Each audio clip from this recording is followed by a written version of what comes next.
Good evening, Valerie Ling here. I am coming to you after a very full day at work. It's normally not that, it's not common for me to be in the practice for beyond 3 o'clock, but for various reasons, today was a lot of things happening and checking in with some of the psychologists at the practice, and we were reviewing what we call 90-day plans, where we actually each generally, not everybody, but most of us have got a 90-day plan where we're tracking some things, and one of it is on growth and just how we're doing in the burnout space, being psychologists ourselves.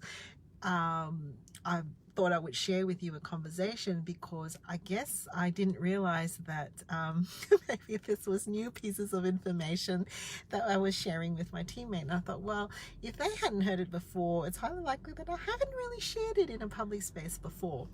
And that is the idea. Well, the conundrum is, what do you do when you work in caring for people as a profession, and you have loads of people interaction, and then you've got your weekend and you feel like you want to catch up on a bunch of things, including people and relationships and conversations, but you're realizing that you don't have the capacity to have any more conversations.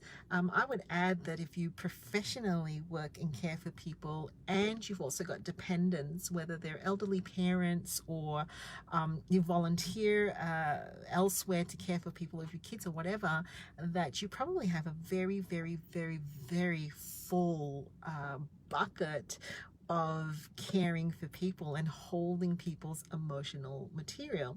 And so what I was actually sharing today was probably just practically what I have found useful. So when your bucket of emotions is already very full from the week, in terms of caring for other people, there's no space for your own emotions. And so principle number one would be, therefore, you need to make space for your own emotions to come forth. And so therefore your weekends really does need to consist of emptying that bucket of everybody else's emotions and making sure that yours come to the surface so that you can start making sense of them and untangling them and not holding on to other people's emotions. So that's principle number one. You've got to make space for your own emotions to come to the surface. How do you do this? Principle number two, very disciplined and very intentionally.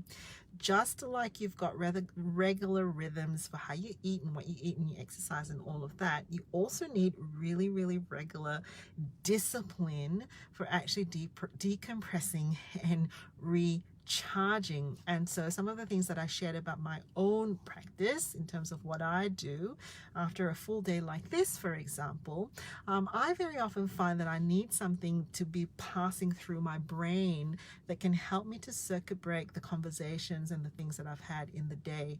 And that can be different for different people. For me, music is very effective, as is reading, as is doing something quite sensory like cooking or baking, or something that I actually have to use my brain to process information, that's intentional. For me, music does it because I have a background in music, and so when I listen to music, I'm actually thinking about the music. It's actually like a message when I listen to music.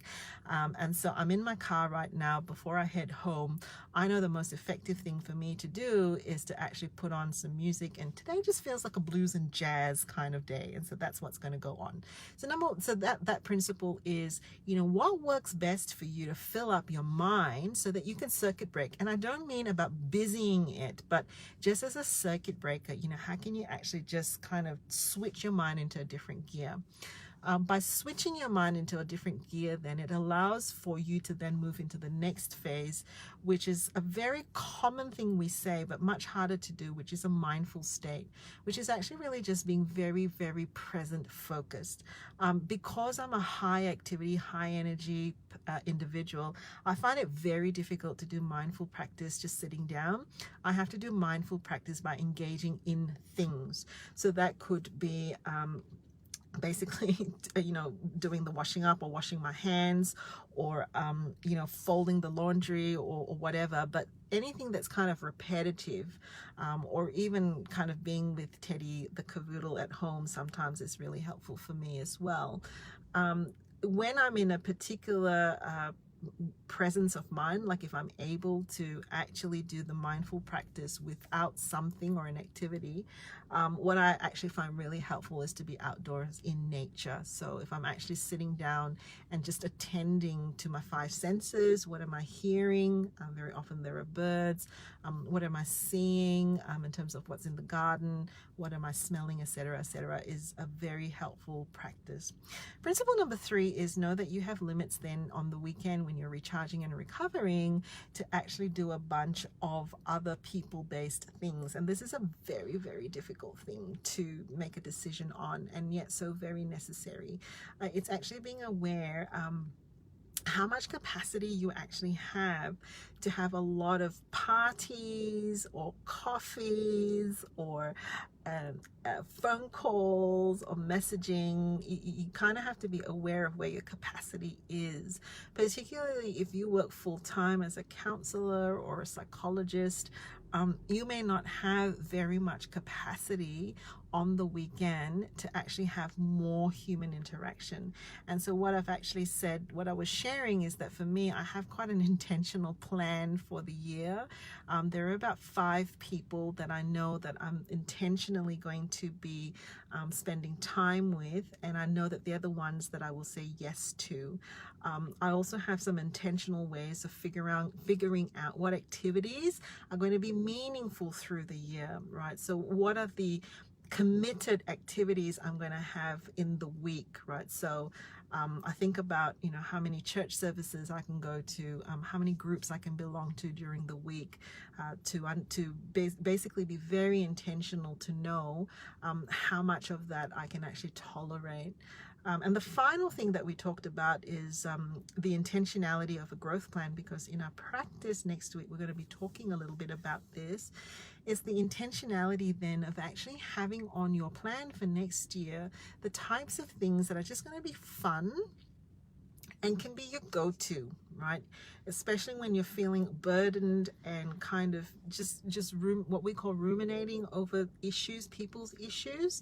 I find it really helpful to have a go-to things that I'm learning, and it really engages my brain. So I talked about how one year I just wanted to master how to make macarons, and there were just too many macarons, and so I found a 1-egg recipe, and that was my thing, just a 1-egg recipe. One year we were trying to figure out how to make a bunch of mug recipes, whether they were brownies or cakes, and that was it, or a music piece, or gardening. This year for me was, trying to figure out, what is this deal called gardening? And I really, really discovered that I quite like going to Bunnings and seeing the power tools. That was a discovery.